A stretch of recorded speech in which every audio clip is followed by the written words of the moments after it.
welcome to the Nationwide Postgame. The Arrowhead Invitational continues as scheduled. This Kansas City Chiefs team continues its march towards potential history as it looks for there, but 87 is on the other end. Travis Kelce, who trails up against the play clock, got sacked. They trail by 11, and then Stroud goes down here. It's Karlaftis, who lived in the backfield all game long for the Chiefs here. Fairbairn comes on, had a rough day kicking in this win. This kick is blocked. Leo Chenal gets through there.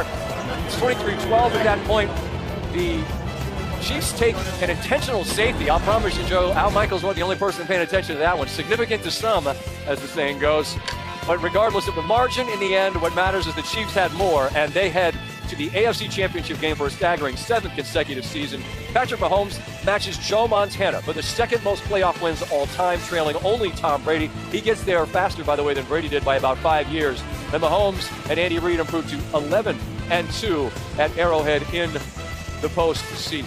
Up to the booth to visit with Joe Buck and Troy Aikman. And Ben, at the end of this game, all I can do is shake my head and think, if you're the Texans and you look at this box score and you look at how you played on balance, you played incredibly well. But, Joe, I think it just speaks to how perfect you've got to be if you want to beat this Chiefs team. And at this point, I honestly don't know what you have to do. I wonder where you land with that. Yeah, I mean, same spot as you do. You have to be perfect. You can't make special teams errors. I mean, it happened right out of the gate with a 63-yard return by Remigio to start the ball game, and then a penalty on special teams, and right from the opening kickoff. Sure. There they are inside the red zone. So, yeah, you have to be perfect.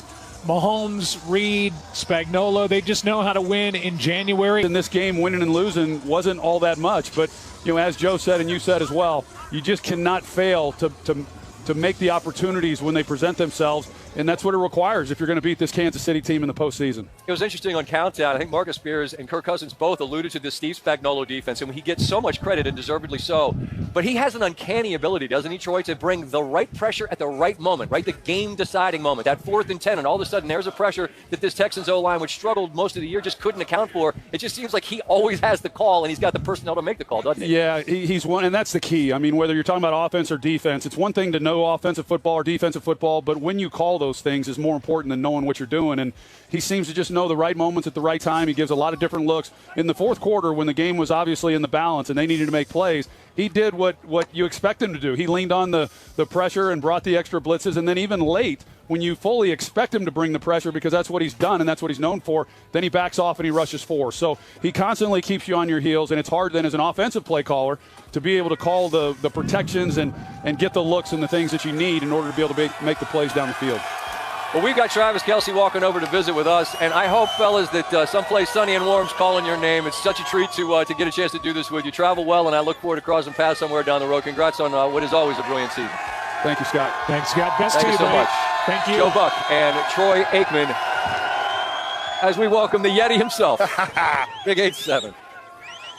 Congratulations on the victory. Thanks for taking a minute on a cold day. Forgive me while I throw the gloves on. I'm embarrassed to do this in front of you. You're wearing shorts out here. We're laughing with your brother. By the way, he told us your name was Charles in the neighborhood. You told everybody your name was Charlie. I didn't think Travis was a cool enough name, so I told everybody Charles. Okay. My mom found out about that at the block party, but okay. Yeah, you already know. Well, I'm proud of Travis now, though. Shout out to Mama Kelce. As you should be. Yet another playoff performance where you just seem to be able to dial it up on call. And I don't know, you're rolling your eyes at me, but man, like this time of year is your time of year. At this stage of a career where there's nothing left to prove, what do 60 minutes like this for you and your team represent? Well, I mean, I feel like if you're going to step out here on the football field, you always got something to prove. And, I wish it was something like it was just a flip of the switch. I could just turn it on like that. But I think it was everybody in that building all week long, really the past 2 to 3 weeks, figuring out how to get our bodies the best rest and ready for the playoffs for a run like this. And, man, we came out firing on all cylinders today, and it felt really good, man. All right, so this guy, Mahomes, pretty good. The plays that he seems to make over and over and over again, I just shrug. You've been with him for years now. In the biggest moments, what allows him to have the best moments?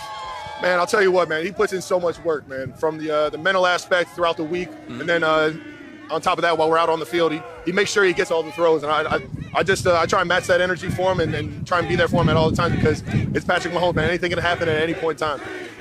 What did it require to beat this Texans team? Because just watching from where I'm sitting, man, they battled for 60 and they made you earn every inch. I have tons of respect. I'm sure you do as well. What did they ask of your team today?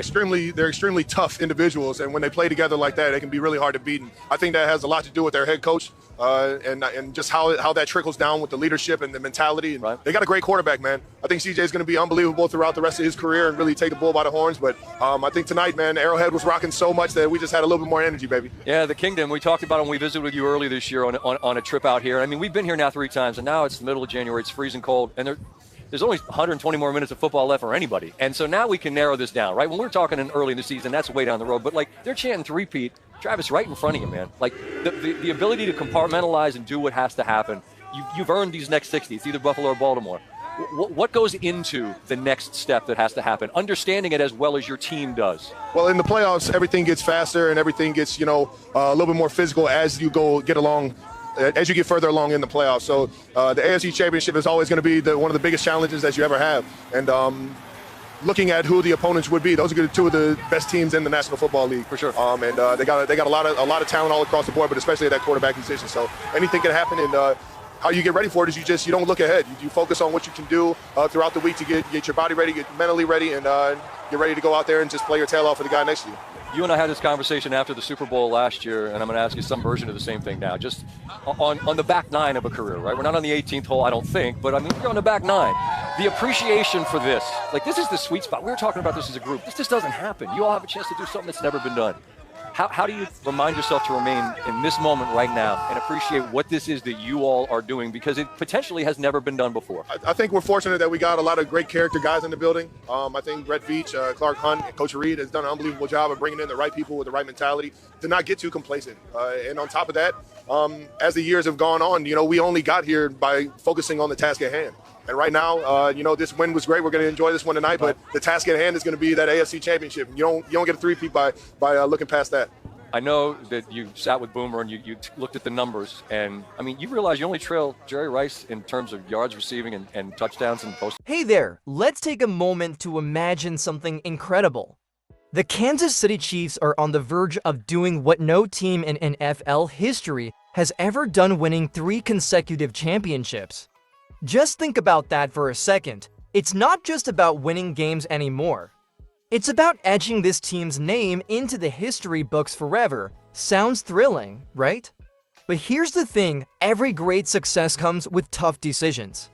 For the Chiefs, those decisions could shape not just this season but the next decade. And right now, one big question is hanging over the team. What's the plan for the wide receiver position? Let me ask you this. Do you think the Chiefs have what it takes to pull off this historic feat? Drop your thoughts in the comments below, and let's get this discussion rolling. Now, speaking of wide receivers, let's dive into one of the most fascinating stories surrounding the team. Alright, let's talk about DeAndre Hopkins. You know the name, right? He's one of the most gifted wide receivers the NFL has ever seen. 5 Pro Bowls, 3 All-Pro selections. This guy has been a game changer wherever he's played. When he joined the Chiefs, it felt like the missing piece for an unstoppable offense. But let's be real for a second, has Hopkins really lived up to the hype here in Kansas City? Look at the numbers: for 137 yards and 4 touchdowns in 10 games. Decent stats, sure, but not what you'd expect from someone of his caliber, especially in an offense led by Patrick Mahomes at 33. He's not old by NFL standards, but it's the age where teams start wondering if the return matches the investment. So here's the big question for you. Would you keep Hopkins for another season, or is it time to move on? Vote in the comments below, and let's see where Chiefs Kingdom stands. But hold on, this isn't just about stats. Hopkins brings something that doesn't show up in the box score: leadership, experience, and a steady hand when the stakes are sky high. Still, is that enough? Let's explore what the future could look like without him. Let's look ahead for a moment. Imagine the Chiefs' offense with a fresh burst of energy, led by young, dynamic talent. That's exactly what's on the table with rising stars like Xavier Worthy and Rashee Rice. These guys are the future, and let's be honest, the potential they bring is exciting. Worthy has game-changing speed, and Rice showed flashes of brilliance last season. Together, they could redefine the Chiefs' offense. Now, here's something to think about. Relying on younger players means more than just building for the future. It could change the way the offense plays today. Picture Mahomes connecting with Worthy on a deep route or Rice turning short passes into big plays. It's a different kind of electricity that could make the Chiefs even harder to defend. But here's where it gets tricky. Moving on from Hopkins would mean giving up his leadership and experience.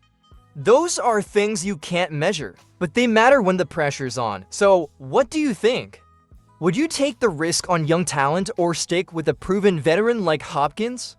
Share your vote in the comments. Speaking of tough decisions, it's not just about potential.